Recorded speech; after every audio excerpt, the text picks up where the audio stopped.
ಚಿಂದಿ ಉಡಾಯಿಸೋ ಖಾರ ಬಣ್ಣ ರುಚಿಯನ್ನು ನೀಡುತ್ತದೆ. ಮೆಣಸಿನ ಪುಡಿ ಚಿಂದಿ ಉಡಾಯಿಸೋ ಖಾರ ಬಣ್ಣ ರುಚಿ.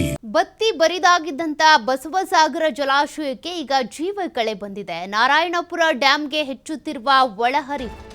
ಇಲ್ಲಿವರೆಗೂ ಕೂಡ ಬತ್ತಿ ಹೋಗಿತ್ತು ಬಸವಸಾಗರ ಜಲಾಶಯ, ಆದರೆ ಮಳೆ ಸುರಿತಾ ಇರೋದ್ರಿಂದ ಜೀವ ಕಳೆ ಬಂದಿದೆ. ನಾರಾಯಣಪುರ ಡ್ಯಾಂಗೆ ಒಳಹರಿವು ಹೆಚ್ಚಾಗ್ತಾ ಇದೆ.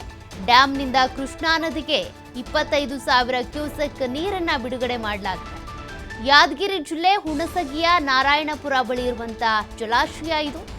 6 ಗೇಟ್ಗಳ ಮೂಲಕ ಅಪಾರ ಪ್ರಮಾಣದ ನೀರನ್ನ ಬಿಡುಗಡೆ ಮಾಡಲಾಗ್ತಾ ಇದೆ. ಇಲ್ಲಿವರೆಗೂ ಕೂಡ ಬತ್ತಿ ಹೋಗಿತ್ತು, ನೀರಿಲ್ಲದೆ ಬಣಬಣ ಅಂತ ಇತ್ತು. ಆದ್ರೀಗ ನೋಡಿ ಜಲಾಶಯ ಭರ್ತಿಯಾಗಿದೆ.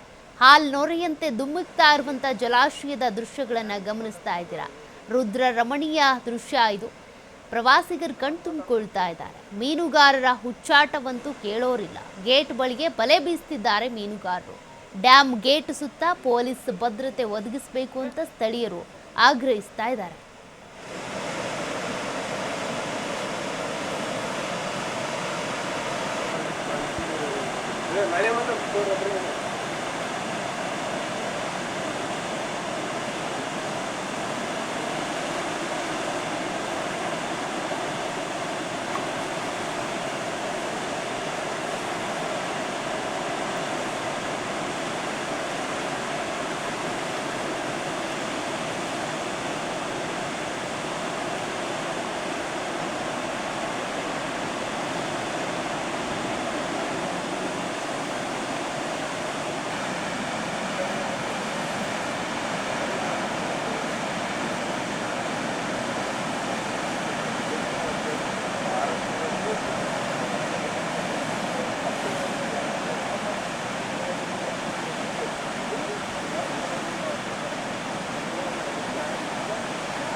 ಪಕ್ಕದಲ್ಲಿ ಒಂದೇ ಇಲ್ಲ.